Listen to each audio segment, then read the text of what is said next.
Advaita Vedanta Satsang House. Binduji's classes on Bhagavad Gita. We are on class number 21. The replays of all the 20 rooms and an introductory talk is available if you want to catch up on those as replays in Clubhouse, or you can go to the Advaita Retold channel where Binduji has catalogued all those talks. For hand raising reasons, we will be for housekeeping reasons, we'll close hand raising and chat when Binduji is conducting the class, after which you're welcome to come up and ask questions. Over to you, Binduji. Namaste. Namaste. Thank you, Prakash. Namaste, everyone. Continuing the flow of Bhagavad Gita, let me do my invocation, then we can proceed. Om Namo Brahmadibhyo Brahma Vidya Sampradaya Kartrabhyo Vamsi Rishibhyo Mahadbhyo Namo Gurubhyaha Shruti Smriti Purananam Alayam Karunalayam Namami Bhagavad Padam Shankaram Loka Shankaram Shankaram Shankaracharyam Keshavam Badarayanam Sutrabhashikritau Vande Bhagavantau Punah Punaha Ishvaro Guru Ratmeti Murti Veda Vivagine Vyomavat Vyapta Dehaya Dakshinamurtaye Namaha. Om Shri Gurubhyo Namaha. Dhyana Shlokam. Yam Brahma Varunendra Rudra Marudaha Stunandi Divyai Stavai Vedai Sangha Padakramo Vanishadai Gayanti Yam Samaga Dhyanavastita Tadgatena Manasa Pashyanti Yam Yoginaha Yasyandam Navidusura Suragana Devaya Tasmai Namaha Devaya Tasmai Namaha Devaya Tasmai Namaha. Om Ascharyavat Pashyati Kaschidenam Ascharyavat Vadati Taitaiva Chanya Ascharyavat Chaina Anyat Shrunoti Srutvaapyenam Vedana Vachaiva Kaschit. This was the verse shloka what we discussed last. That Atma, about Atma, it is a wonder. So one sees this as a wonder. This means Atma, or the self in us. Another speaks of this as wonder. And another hears this as wonder. Yet, having heard, no one understands this at all. So when we discussed this, we knew that there are two ways in which Shankaracharya has commented upon it. One is as Atma as wonderful, then the other one is the one who knows Atma as wonderful. People look up to him as a wonder because the way in which he is talking about the truth, explaining about it, and all those things appears to be a wonder for ordinary people. The other thing is that when he speaks about it, people are not able to understand it. So it's when you don't understand something and it is being told that, but at the same time the logic and the reasoning and the experiences indicates a positive presence of such a thing. And nobody can deny that the existence of oneself. I am is an experience every one of us have got. So that experience that I am is there, but what is that I is what is the question which we think. So as long as the self is wonderful as what it is being explained, it is not known. It remains as a wonder. But when it is known, the wonder itself dissolves. There is no more wonder because That is like how the marble in the hand, in the palm, is known. It is here and now, and every time we are that. Atha ithanim prakardanartham upasamharan brute. Therefore, now Krishna concludes this subject matter of Sankhya Yoga in the sections which he has started with 211.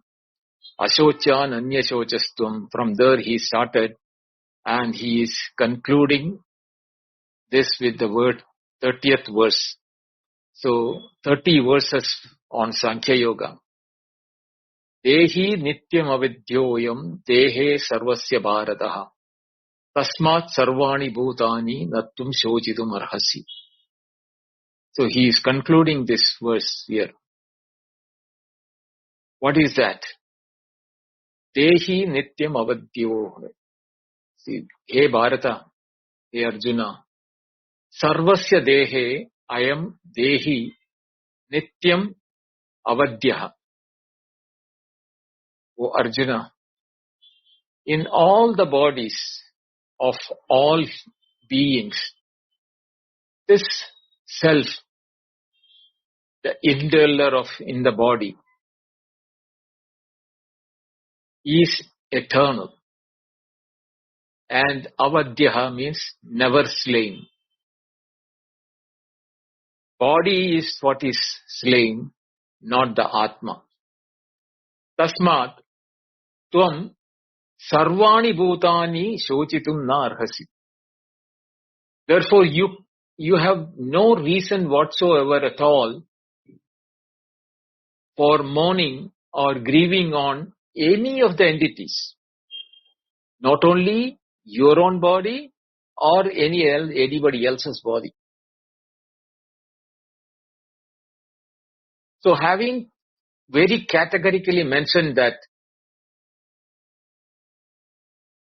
this Atma or the self in us, which is the feeling that I am, not the I am this or I am that.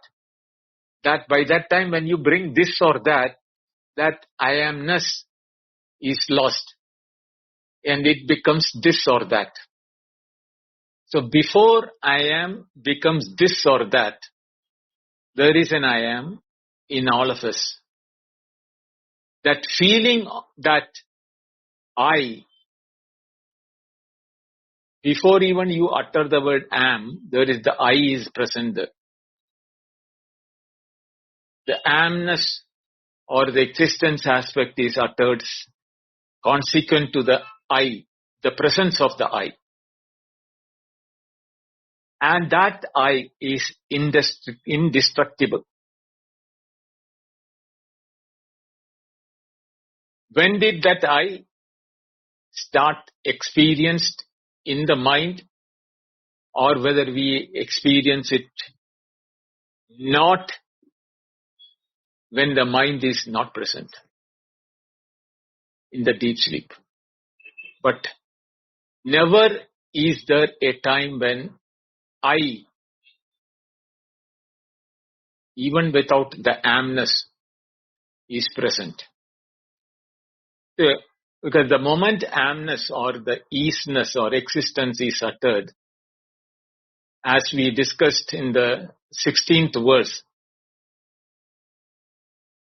the existence cannot be experienced independent of content. We said the pot is, that the cloth is, the waves are, etc. When there's a thing that as easeness and are, etc., amness, etc., there is a content to it. So even when I say I am, the I amness or the amness of the I cannot be experienced unless I say I am this or I am that. I am the body or I am the mind or I am the imagination, whatever is the names or forms, etc. That becomes the content or the amness. But that amness and the content cannot be there independent without the I or the self. So if I say I, immediately we will immediately think about the individuality I, the ego I. It is not the ego I. I don't know what word to use to draw our attention to that aspect of the amness, the priori to amness.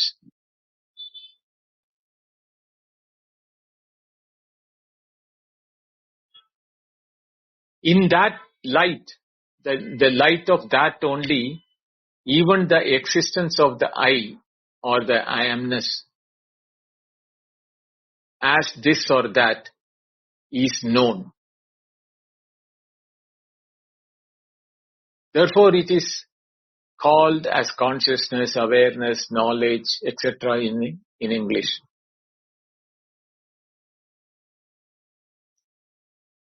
In Sanskrit, we call it as Atma, Brahman, Aham, Pratyaya, etc.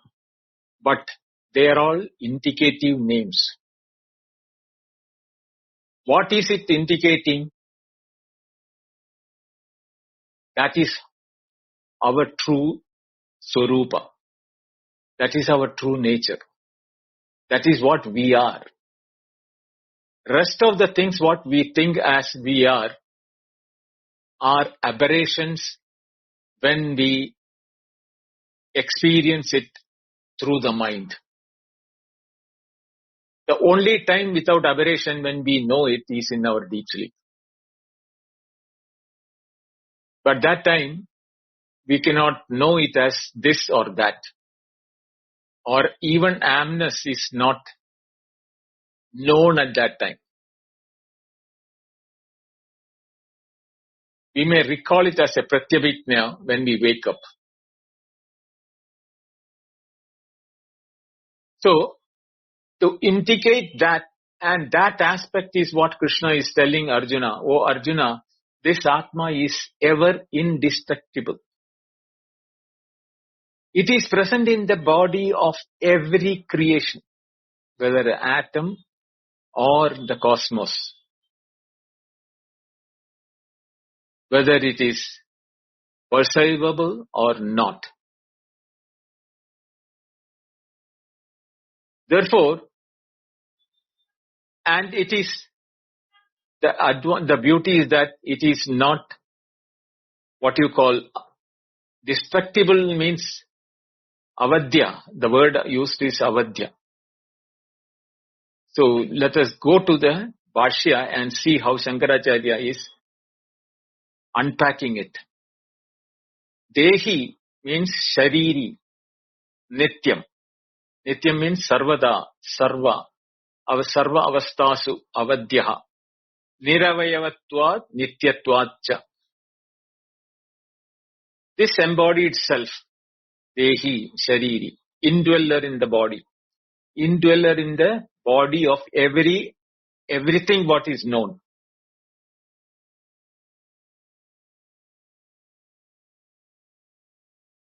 Sarva avastasu is eternally present at all times, in all states, in all objects. Whether the objects goes through transformation, modification, or destruction, creation, it is present. It is in that all these things are happening. Therefore, it is not liable to be slain or destroyed. Avadyaha means vad means to slain, kill or destroy. Avadyaha means indestructible. Because it is partless and eternal. What is partless and eternal? This Atma, this embodied self. The body is having parts, and it is not eternal. Because it has got a creation, growth, decay and destruction. But the Shariri or the Atma in it is untouched even when these changes are happening. Therefore, it is not liable to be destroyed or modified or changed. Therefore, Nitya, eternal. And since it doesn't have parts, it is a homogeneous single entity, pervading through and through all apparent objects. Ishavasyamidam sarvam. Ishavasyam. Achadane. Or spread through all this thing. That's what we heard in the Ishavasya Upanishad. Tatra avadyaha ayam dehe sharire sarvasya sarvagatatvad. Therefore, this embodied self is not slayable or destructible in the body. In any embodied form, whatever may be the form in which it is being perceived or is experienced or known, because it is all pervasive and present in all. There is no partition, no bifurcation or no division possible to it. Sarvagatatva, like the thing which we can know is space, but this is where the space is also inside it. So it is pervasive even in space and subtler than space. Stavara adishu stitaha api sarvasya pranijatasya dehe vadyamane api ayam dehi na vadyaha. Yasmat. Even though it abides in immovable beings and the like, and even when the bodies are of all the living beings which are slain, this embodied self is not slain or destroyed. Why? For the reason, Tasmat Bhishma Adini Sarvani Bhutani Uddishya Nattum Shodhitum Arhasi. Therefore, with regard to Bhishma and other beings which you are grieving for, is not eligible to be grieved for because they are not their bodies.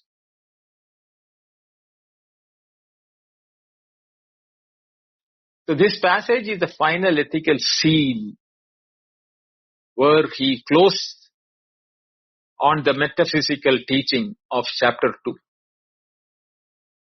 of Atma.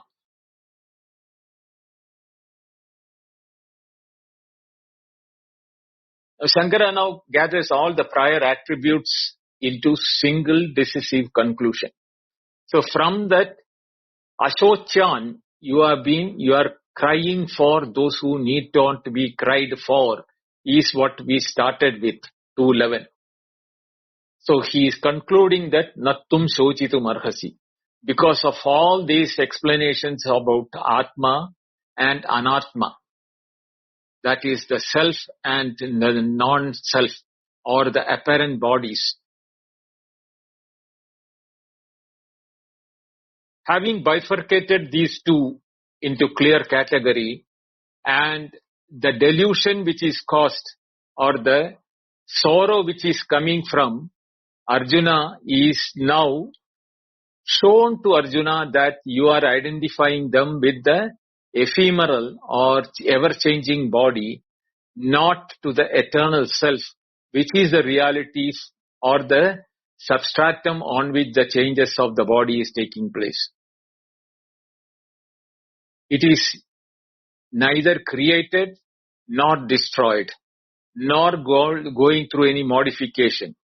All the creation of the bodies are happening in the consciousness or awareness. That is why it is the substratum for all of them. Dehi versus Sharira. Dehi is the indwelling conscious principle. Dehin is the Sanskrit word for it. Same way, Sharira is the destructible aggregate, the body. The body means the body, mind, senses complex.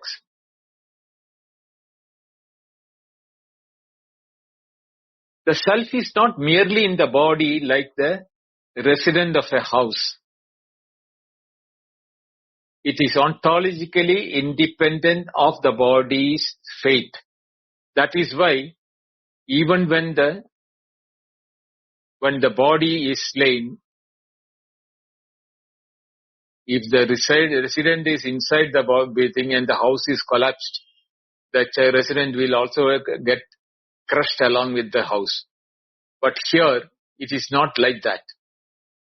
Even though he is being referred to as a Dehin, mean Deha Yasmin Asti, where it is inside as an indweller. So, it is not like that. It is like the space in which the resident or the house is appearing. Sarvagatatvad, because it is all pervasive. And the house came up in the space, survives in the space, gets old in the space, dilapidates in the house, and crushes back into the ground. But at the same time, nothing happened to the space. There was space inside the house. Therefore, he is called the space inside the house. Actually, space has no such qualification or designation or bifurcation we can make it. If this aspect is clear, our Atma, our self, our knowledge or consciousness, in which the knowing of the body, the knowing of the mind, knowing of the intellect, knowing of everything which is happening is independent of the body which we are holding.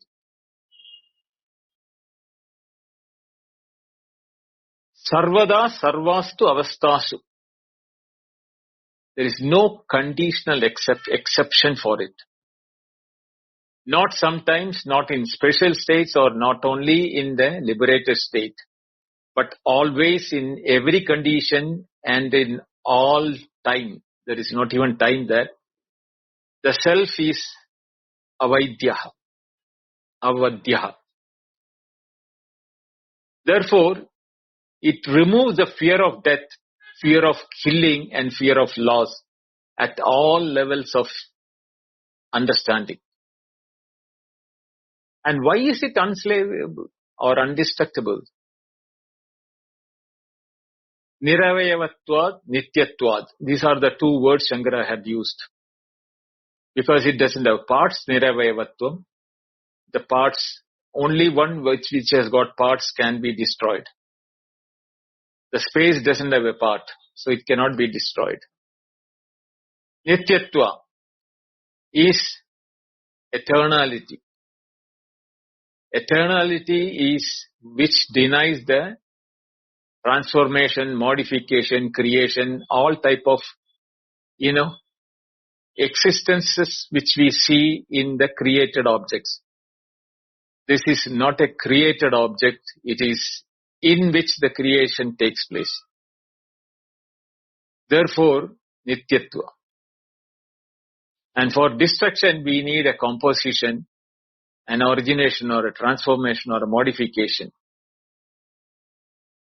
The self has none of them. And Sarvagatatvam and universality, all pervasiveness and universality, crucial for us to understand that. The same self is there in Krishna, Arjuna, Bhishma, etc., etc. In the enemies, in the siblings, in the cousins, in the teachers, etc. All beings, whether it is moving or stationary, whether it is a immovable mountain or a movable cloud or a human being or a tree, doesn't matter. It is sarvagatatva. It's all pervasive. Thus the teaching does not license cruelty. It dissolves personal grief, not the moral responsibility for the purpose. Because no self is killed and only the body is which is falling. And that Arjuna's sorrow is the final target of Krishna in all these, 30 verses starting from, 20 verses starting from 2:11. Grief is not contentment emotionally. It is not condoned in emotionally, but shown to be baseless as a metaphysical error. Because Arjuna's sorrow rests on two things: mistaking the body for the self and mistaking death as a destruction. So Krishna removes them totally.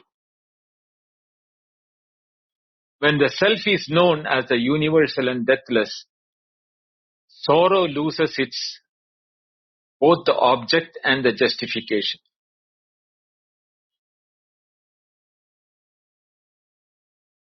Now, having done the metaphysical and the teaching from the point of view of Atma and the Sharira, Arjuna was given a clear picture. But Krishna felt that it is not just enough.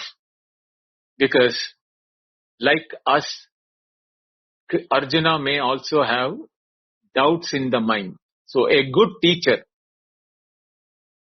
preempts the likely doubts that can come in the student and prepares the student the answers for it. The student have to not really ask that doubt. It is written on the face of Arjuna, like it is written on our faces. If Atma and Sharira, but we are all facing the pain and the loss of people near death, kith and kin and all of them in our daily life. We may technically or theoretically know that everything is Atma, nobody is buying it, nobody is really dying or being killed or anything like that. But we are losing our own kith and kin. We are losing our near, dear and ones. How do you justify that, Krishna? If we are to ask that, he has to give an answer for that, no? It is a fact of life that Krishna is going to lose his own son in the Chakravyuha, Abhimanyu, and the other children from his side. And he is also going to kill his own elder brother Karna and Duryodhana and others who are their cousins. So all those things are written on the Arjuna's face when he didn't buy that 100% statement of Krishna that Atma is Nityaha and Sharira is the one only which is falling. Because he Ascharya was Paschadikastidenam. He heard it wonderfully. But to know Atma was not easy. Not that Arjuna, like all of us, did not hear the Vedas and Upanishads when he was in the ashram of Sandipani where they studied all together, or Drona's teachings. All of them have listened to the Vedas and Upanishads and all. It appeared to be grand and everything for the Arjuna and others. But like how Krishna is able to see the Atma in himself, Arjuna is not able to see that. So Krishna starts from the 31st verse onwards on a different footing. Iha paramartha tattva apeksham shokamoha va na sambhavati ityuktam. Na kevalam paramarthatva apekshayam eva, kintu, here from 30 to the 30, it was said that from the standpoint of the highest reality, grief and confusion because of Atma is not a karta, confusion regarding my duty, etc. is not possible. This is so not only from the standpoint of the Atma alone, it is also from the angle of dharma. Now Krishna is taking on the duties of a warrior or a kshatriya.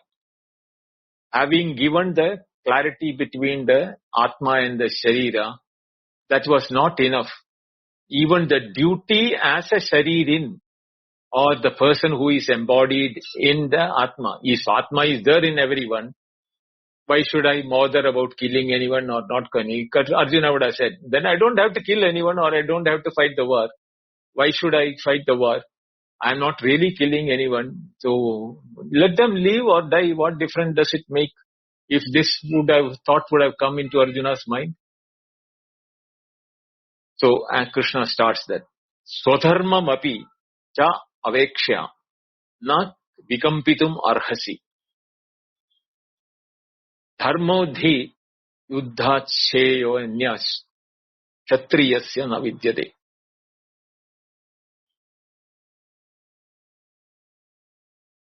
So what is that? Swadharmam api cha avekshya. Taking into your own duty into consideration, tvam vikampitum na arhasi. You have no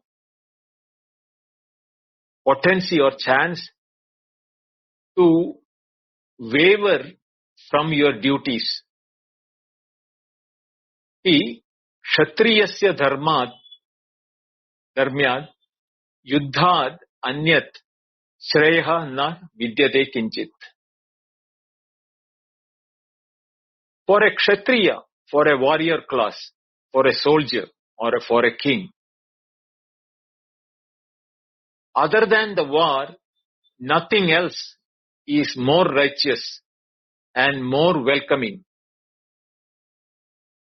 From that point also, Arjuna, you have no choice but to fight because you are a kshatriya.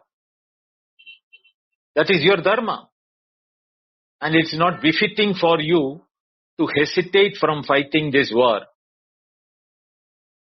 Because for a kshatriya, there is nothing better than a righteous war.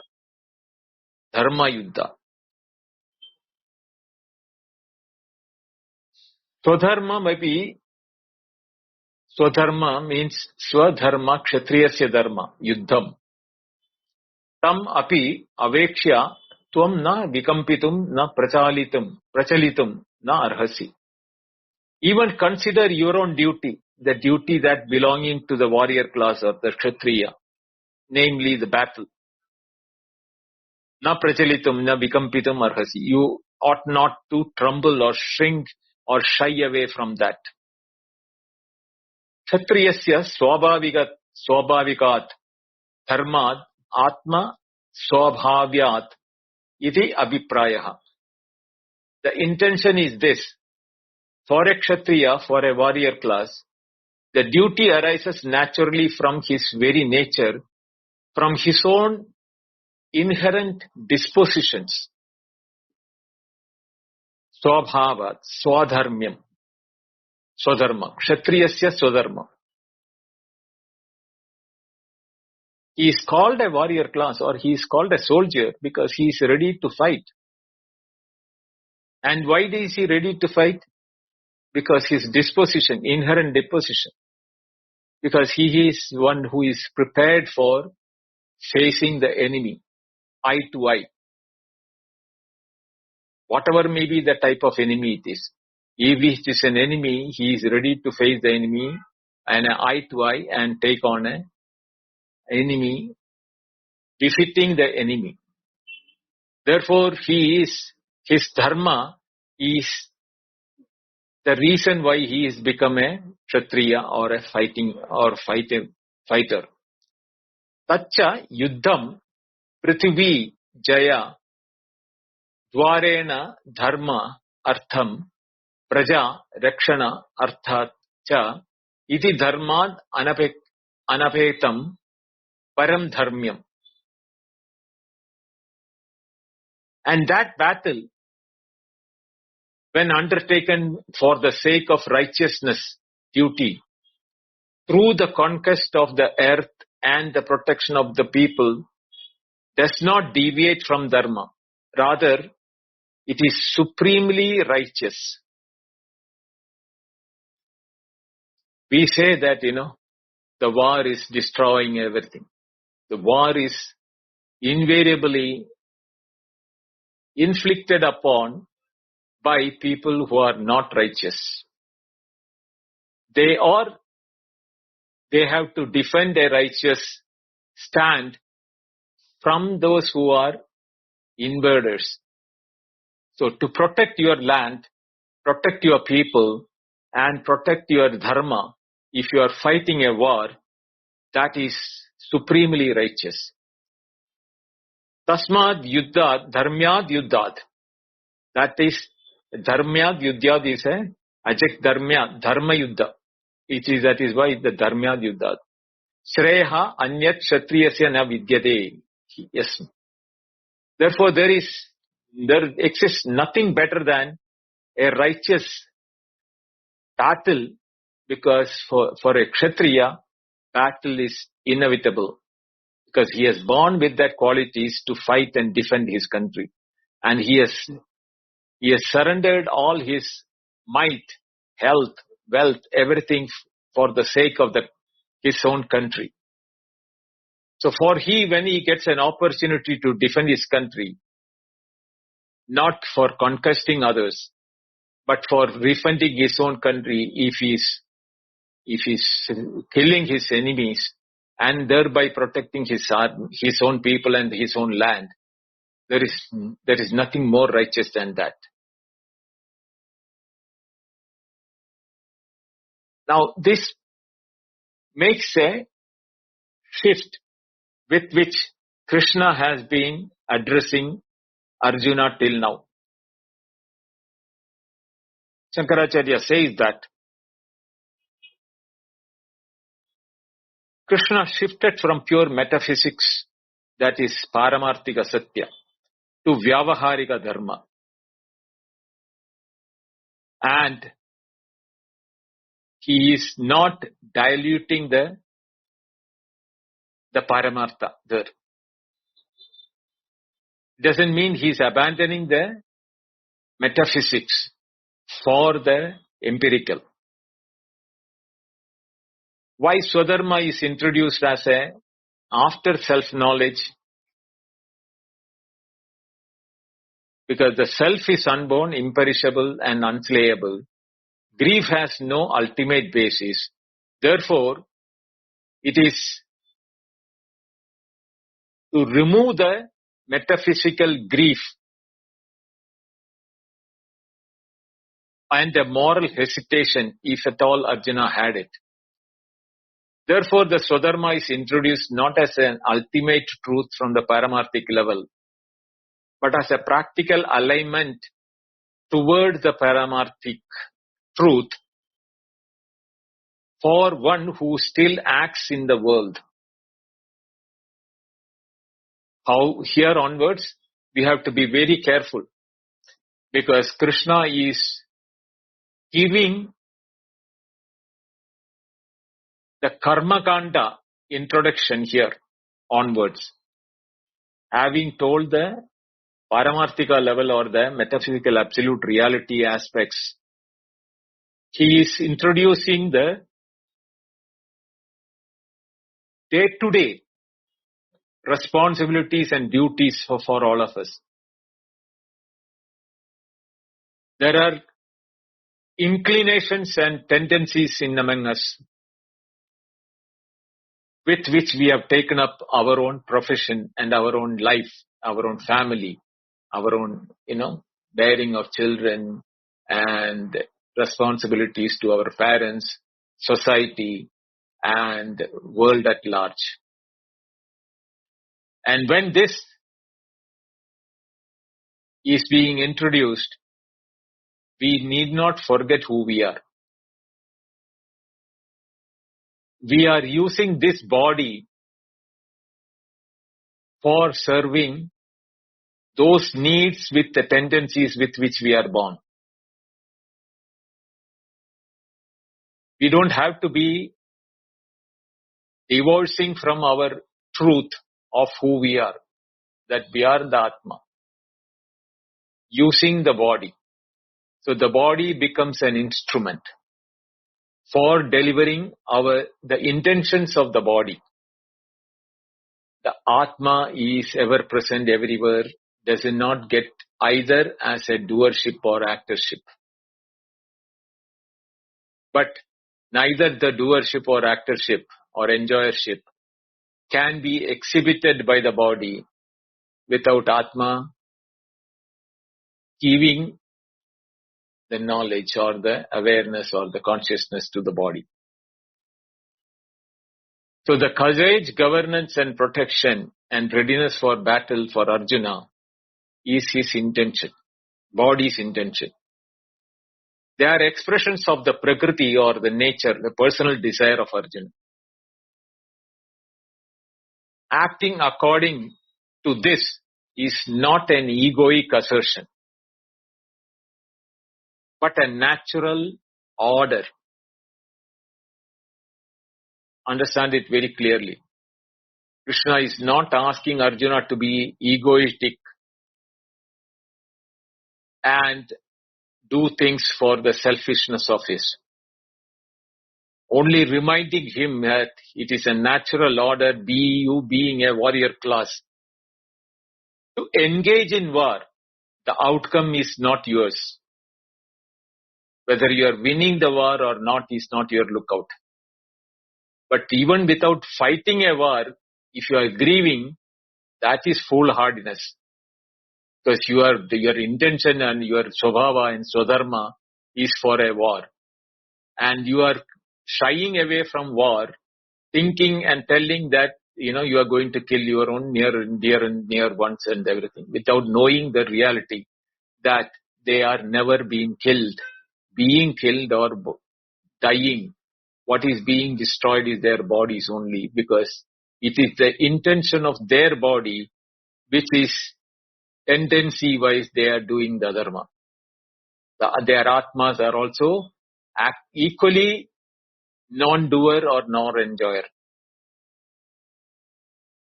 So the tendencies of clash between the two bodies are the reason why the two bodies are fighting. The Atma is never fighting for the war. Then why is this war a param dharma? Krishna is carefully qualifying this battle that it is righteous only because for dharma as a prajarakshana, protection of the people, restoring the order in the society, not for the personal gain of Arjuna. Thus the conquest is not an ambition, imperial ambition. Violence is not the indulgence for the sake of violence. And war is not instrumental for these ambition and indulgence. It is detached from these aims. The same act would lose it if it had detached from these aims of dharma and prajarakshana. The act would have lost its dharmic status.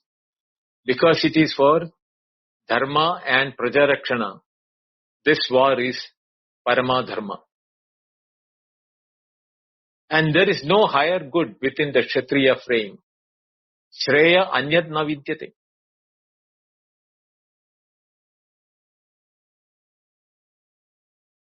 Not denying renunciation, knowledge, liberation, etc., which Arjuna was referring to in his lamenting state.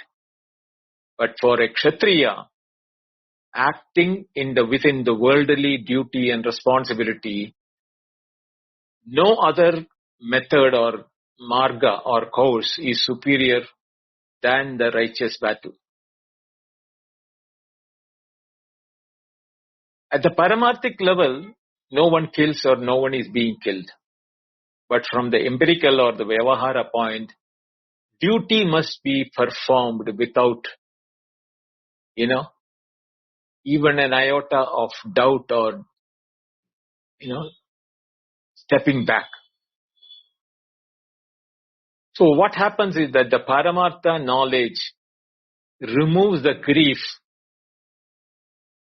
and the Dharma responsibility or that attitude towards the Swadharma. Remove the paralysis which otherwise would have caught Arjuna. So knowing the self removes the sorrow, knowing one's duty removes the hesitation. Both put together, they restore clarity, courage and order in a Kshatriya's mind. Kutascha tad yuddham kartavyam iti uchyate. And why else the battle is a duty? If that is the doubt, the answer is given in the next verse, 32. Point number 32 is Yadrichya chaupannam swargadwaram aprutam sukhina kshatriya partha labande yuddham idrisham. Hey Partha, hey Arjuna, Yadrichya upapannam. This opportunity for this war has arrived unsolicited, Yadrichya.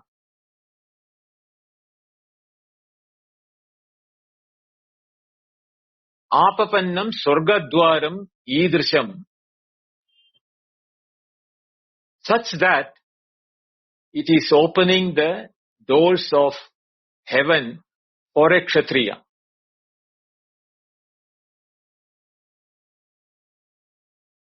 Yuddha Sugina Kshatriya Labande. Kshatriyas, Yuddha Sugina, means those who are war hungry. Because here we should understand that those days of Mahabharata time,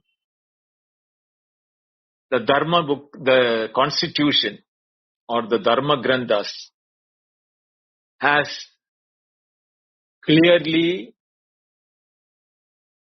instructed to the warrior class that dying in a battle for keeping up the dharma of your own country will earn you heaven. Like all the other theological books, by doing good you will go to heaven and by doing wrong you will go to hell. Here also the principles were very much there during the time of Mahabharata, and that is being referred here by Krishna in the 32nd verse. Sukhina Kshatriya Partha Yadrichya Upapannam Apavritam Swargadwaram Cha Idrisham Yuddham Labante. And fortunate Kshatriyas or the warrior class attain such a war which is obtained unasked, unsolicited, and that which opened the gate to heaven. Even if he doesn't die in the war, if he has fought a war for the purpose of dharma and prajarakshana, he has performed his duty. Therefore, the good work is making him eligible as a contender, positive contender for the Swargadwara, for the heaven. So, hey Partha, ye Kshatriya, etat yadrichaya aprarthitayataya upapannam agatam apavritam udghaditam swargadwaram cha idrisham yuddham labante kim te na sukhinaha. Oh Arjuna, are not those Kshatriyas, which includes, Krishna is addressing not only Arjuna, even though he is saying, hey Arjuna, those are Kshatriyas, means all those who are now prepared to swing their sword on the neck of the opponent. They are all the Kshatriyas. Are they not fortunate to get a battle of this kind, which has come by chance, unasked for, and which will open the gateway to heaven? So Krishna is reminding Arjuna that there is this opportunity in your hand. Even though it has come as unasked, you didn't want a war, actually speaking. Because before the war, when the assembly was done by the Pandava side, nobody was interested in the war. Neither Krishna nor the five brothers. They never wanted a war. But at the same time, they were forced to a war by their cousins who were adharmis. They were not willing to give them the promised land. What if they had done that 14 years of, forest dwelling for the loss of the game what they played? They were supposed to have succeeded in their living 13 years in the forest and 1 year in incognito. And they had promised that if you are successfully able to do that, we will give you half the land, half the kingdom. But after completing that, when they came, Duryodhana and Bhishma and others, that side, Kauravas, they refused to give even 1 square inch of land for Pandavas. This is why unasked war, what is being referred here as Krishna, because Krishna himself went for the mediation. So Krishna was ridiculed and sent back. So Krishna is well aware of that this war was not a desired object of the Pandavas, but were thrust upon them by the ill-doing of the Kauravas. To remind that only, that what he is saying, that the battle of this kind which has come by chance, unsought for, and which is an open gateway to heaven. Evam kartavyata praptam api. In this manner, even though this battle has been attained by you by duty, still, if you do not do your duty, what will happen is prescribed in the verse number 33. Atha chetvam imam dharmyam sangramam na karishyasi tada swadharma kirtim cha hitva papam avapsasi. Atha, on the other hand, tvam imam dharmyam sangramam na karishyasi chet.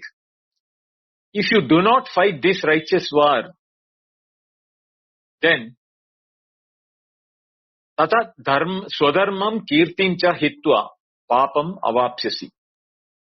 Then losing your duty or surrendering your duty and fame by not fighting the righteous war, you will call for papa.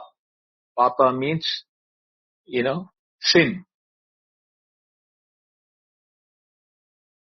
Atache tvam imam dharmadanapetam vihitam sangramam yuddham na karishyasi chet tada karanat swadharmam kirtim cha mahadevadi samagama nimittam hitva kevalam papam avapsyasi. On the other hand, if you will not take up this righteous battle, then because of not undertaking the righteousness duty of yours, having forsaken your own duty and fame which is caused by your encounter with Lord Shiva and others, you will attain only papa, unfavorable or invisible result. Krishna is in reminding, Shankaracharya's commentary is reminding that Arjuna, you had done an encounter with even Lord Shiva for the Dharma. You have done such wars in your life before. But why are you now shying away from such a war?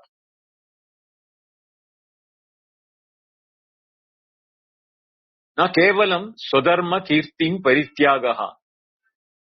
Not only will there be forsaking one's duty and fame, but also there will be following problems, which is given in the verse number 34. Akirtim chabi bhutanim kadayishyanti te vyayam. Sambhavitasya cha kirtim maranad adirachyate. Bhutani chapi te avyayam akirtim kadayishyanti. Sambhavitasya cha akirtim maranad adiruchyate. And people will talk about your unending ill fame for centuries or millenniums, because you are a coward. You didn't fight for your duty. An opportunity was there for restoring dharma in the country, and Arjuna ran away from that, and thereby allowing adharma to continue in this world.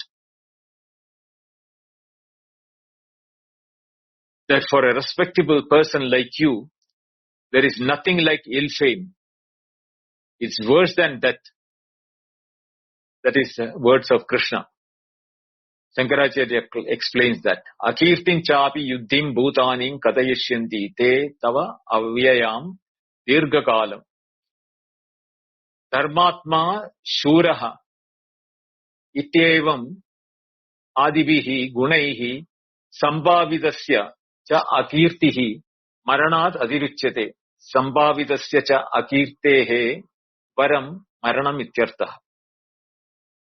For an honored person, like one who has won a war with Lord Shiva also, so you are an honored person from that point of view. To a person who has honored with such a title as virtuous, heroic, etc., infamy is worse than death.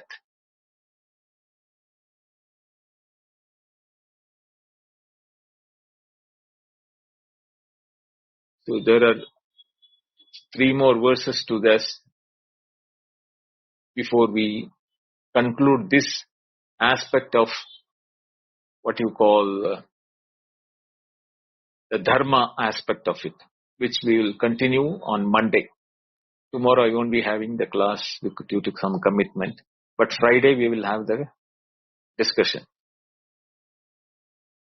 Om Purnamada Purnamidam Purnat Purnamudachyate Purnasya Purnamadaya Purnameva Vashishyate. Om Shanti Shanti Shanti. Harihi Om. Shri Gurubhyo Namaha. Harihi Om.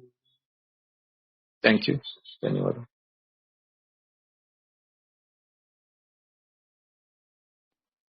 Thank you very much, Bindoji. I've opened the chat and the hand raising. If there are any questions, Karen is coming up. And as Bindoji reminded us, tomorrow there won't be any class. I put that in the message section in the house. And we'll reschedule that for Monday. So number 22 will be on Monday. Over to you, Karen. Thank you, Prakash. And namaste, Bindoji and Prakash and everyone. I have, if you could speak about heaven. Heaven is being looked at from so many perspectives, from the religious point of view on a place somewhere in the sky, to a state of mind, to what did Krishna mean with heaven in this perspective, and can you also explain the difference between. Okay. Heaven, Swarga, in the Sanskrit term, heaven in English, is one of the 14 worlds of enjoyment or suffering. There are 7 worlds of suffering and 7 worlds of enjoyment. So, Swarga is considered to be the first loka, or means the place of enjoyment for a person who has died after doing good deeds. So Krishna's reminder to Arjuna was only from that point of view, that if you do your duty, and in the duty, for the sake of duty, when you are fighting, even if you are getting killed, Arjuna, you are not at loss. But this heaven, which is, designated for a warrior class who loses his life in the war, is what is awaiting you. So from that point of view also, you have no right to, shoo away from the opportunity to defend your Swadharma. But what is heaven? As per the existing Vedic rules and the Vedic explanation, Swarga is a loka, or is a place of betterment, where you are given temporary permit, resident permit, for the good work you have done, and after that you are sent back to the earth for doing actions again. Now, if you have done sins, you will go to Patala, which is a hell, for suffering the, in the hell, for the sins what you have done. This belief was there thousands of years before in India, and it is being seen reflected in the other theological books also. So, who borrowed from him, I have no idea. I am not going into that. But on a metaphysical point of view, enjoyment or suffering is a mental attitude. So, when we are looking at this from a theological point of view, the mind of the individual, along with the Atma or the self, is migrating to the next body where the benefits of the good deeds are enjoyed. It can be in the earth, or it can be some other planet in the cosmos. No idea. Even the references in Indian mythological thing, it is a different planet altogether. So that is the picture of heaven, what is being given. So where you go with your mind and the andakarana, the subtle body, not what you are dropping here is only the physical body. But your memories won't be accompanying you. Only the results of the good deed or the bad deed will accompany you either to heaven or hell. This is how it has been depicted in the mythological books. Advaita, if you are talking purely from Advaitic point of view, all of these things are the story of the waker. Just as the waker is the individual, the story of the individual wound around the individual is what is heaven and hell. In reality, they are all mere appearances.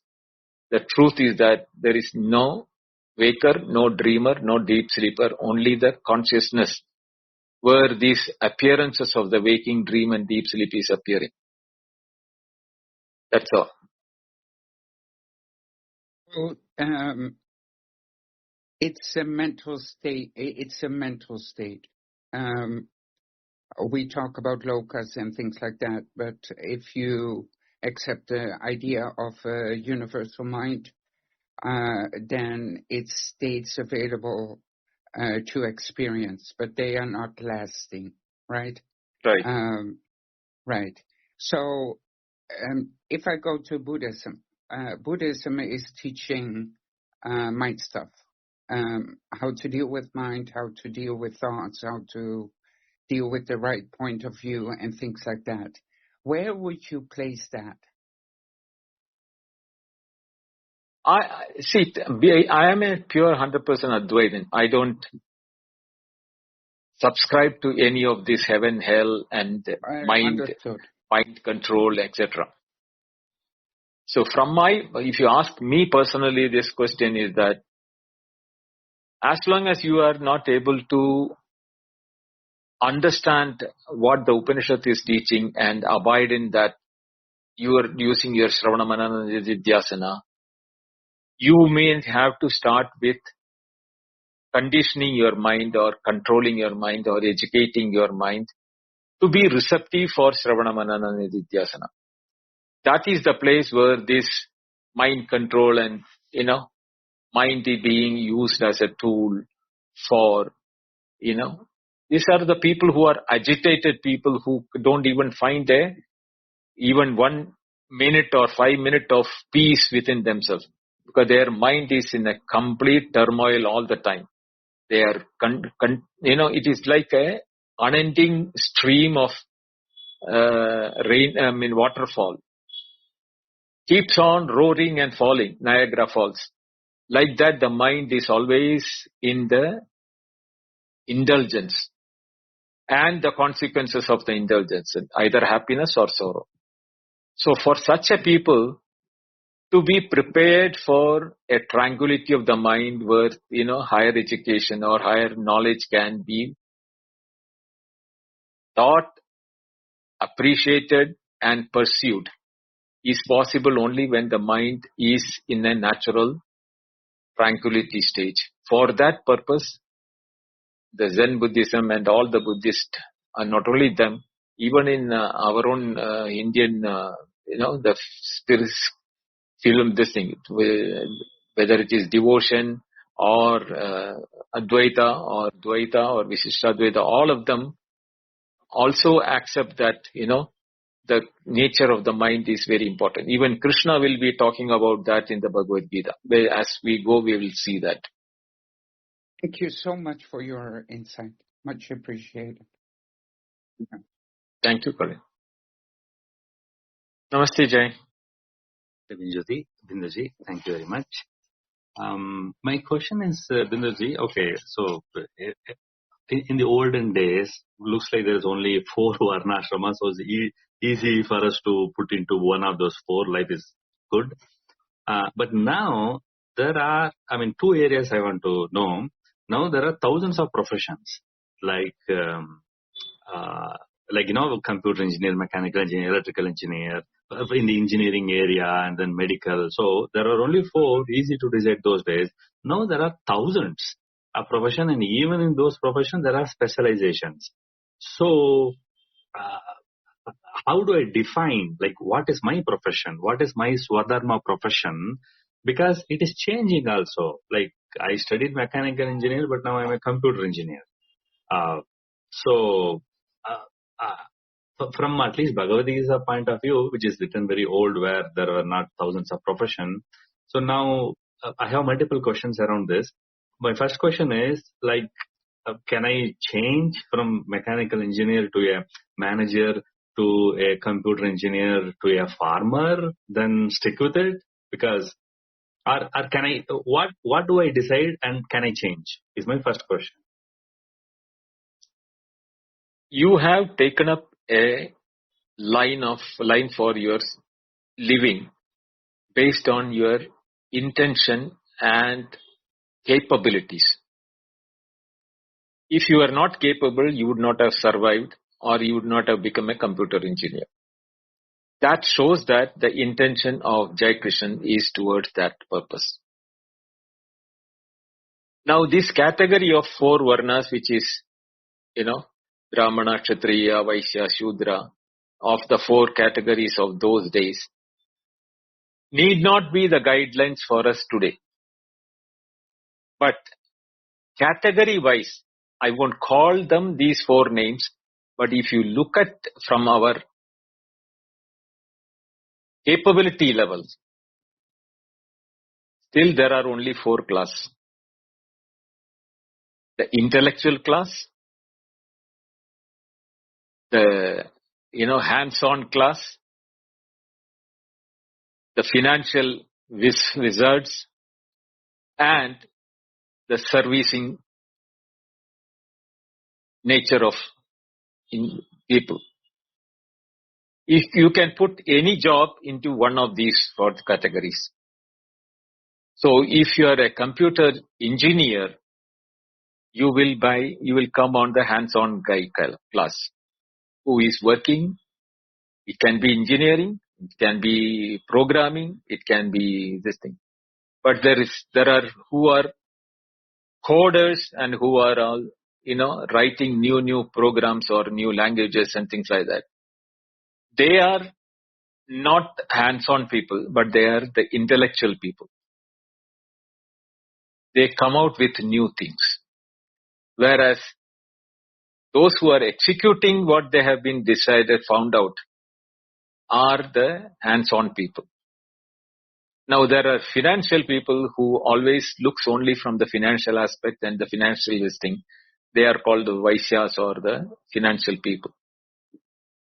And the service people are the people who, like the donkeys of those days or the Shudras of those days, do the service to the industry. All service industries or all service, whether it is a housemaid or whether a janitor in a mall, or whether he's a gig worker, or whether he's a nurse, or any of those, any category where they're servicing in nature comes considered the 4th class.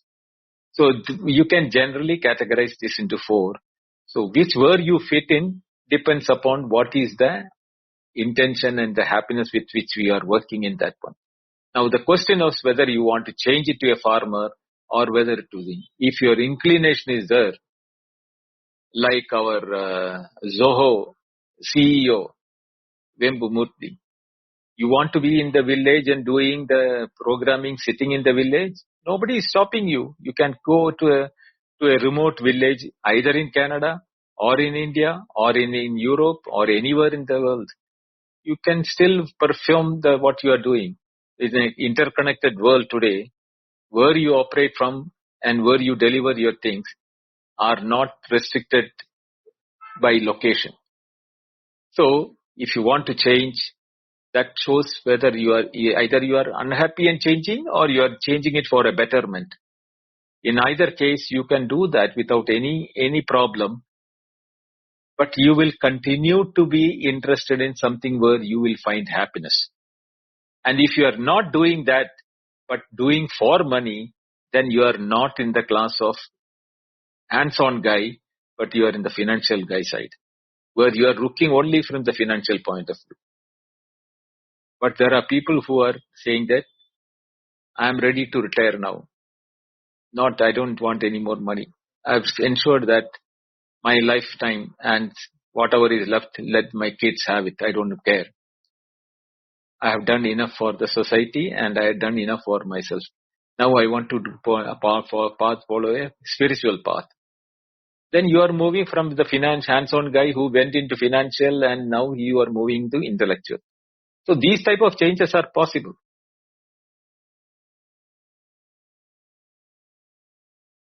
But Binduji, then my next question is, honestly, most of us go to a job for money only, not because it's our passion, not because that's what we love. And also there's a peer pressure, parental pressure, because in especially some area like South India or even whole of India, even if somebody says, hey, I want to be a wildlife photographer or my passion is to play guitar, first the parents and all the close relatives will say, first you become an engineer Then if you want, you can become a wildlife photographer. Or that is what they force us, right? Almost always, I don't think, at least the area where I grow in or even South India, whole of India, nobody gets a choice to follow their heart. It's only money and a job. So, I mean, a job for this money.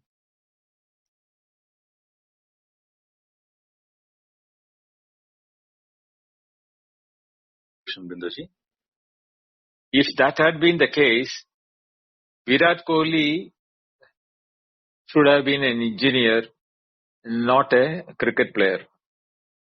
Maybe. But why?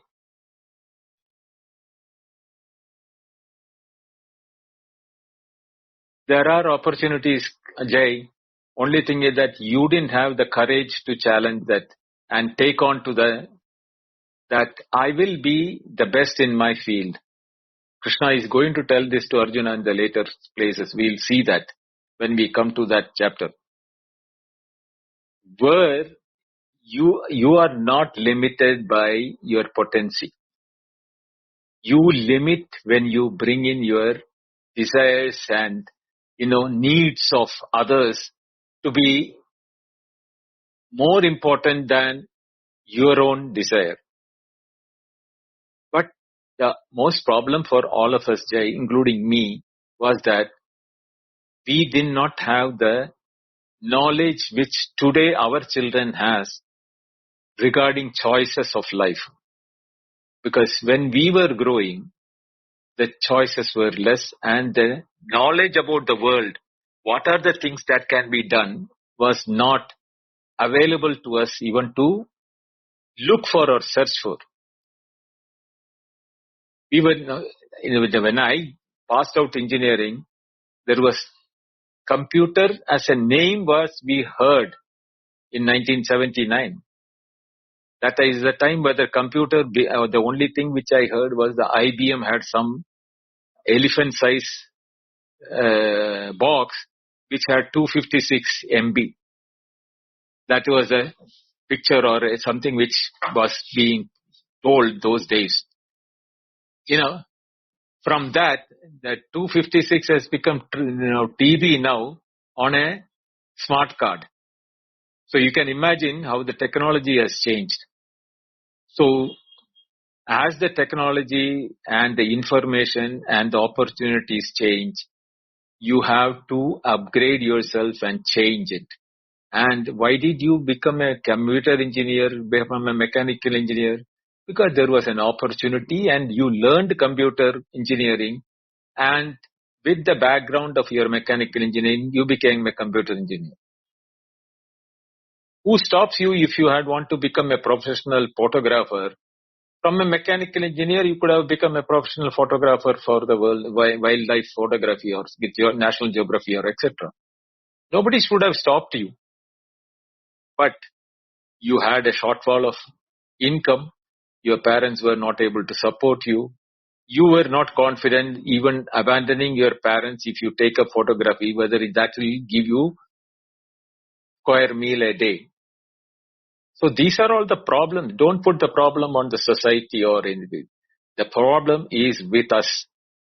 We do not know the solution. So when we do not know the solution or for the problem what we are facing, we will find out a scapegoat and put that saying that that is the reason why I became so and so. Not ready to take the blame that I made a foolish decision and because of that I am that today. That type of a statement we are hardly making to ourselves. That means we are cheaters to ourselves. We cheat ourselves. We cannot own the truth and telling the truth. So I don't accept what you're saying is the reason why that is the reason why you landed up there. No, Binduji, honestly, I'm not blaming anybody because I'm personally happy the way the universe is running. I don't have a problem with that. I'm only asking for my future and even for the younger generation's future point of view. And even I want to learn this. Okay. See, I'm seeing at least in the past 1 hour, Krishna is insisting, Arjuna, this is your job, go kill, do whatever hell happens, just do. But in our current society, I was a mechanical engineer, I got a job here, good money, easy job, I jumped. And I jumped 15 companies from the past 15 years. 25 years, I jumped 15 companies. So if this company is paying less, I jump to another company. That work is too much, I want work-life balance, jump to another company. And this city I don't like, my son wants a better education, jump to another company. So like a monkey, shamelessly and junkie, jumping here and there. If the work is tough, I honestly quit get another easier job and I quit.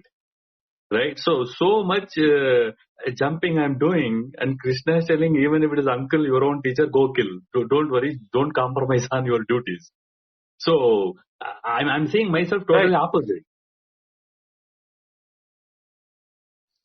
That is why Bhagavad Gita is required for us to study, because we will know clarity with which we can take our own future in our own hands.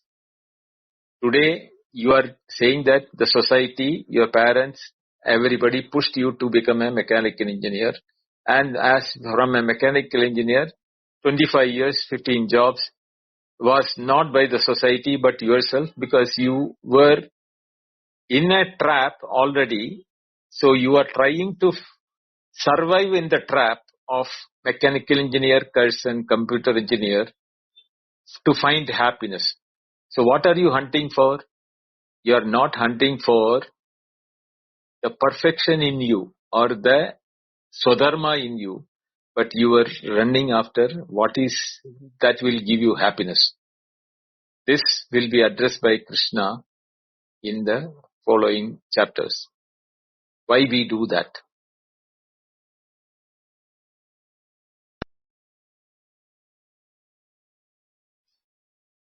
Thank you, Jay. Prakash? Yes, Binduji. So, thank you everyone for coming and for the very interesting questions, follow-up questions.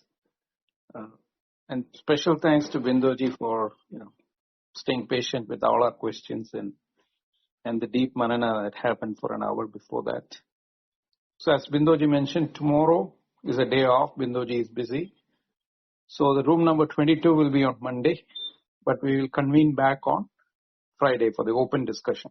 So Jay, if you have any follow-up questions, please come. Thank you, everyone. Over to Binduji to close the room. Thank you, Prakash. Thank you, Jay, Karin, and all of you for listening for last 1 hour. We'll meet again on Friday for continuing the question answer session on the Bhagavad Gita or any of the points which we have not covered, or if you want to ask any doubt on that. And Sunday will be the normal open house for all in the Advaita. Thank you all. Hari Om. Good night. Good night. Hari Om.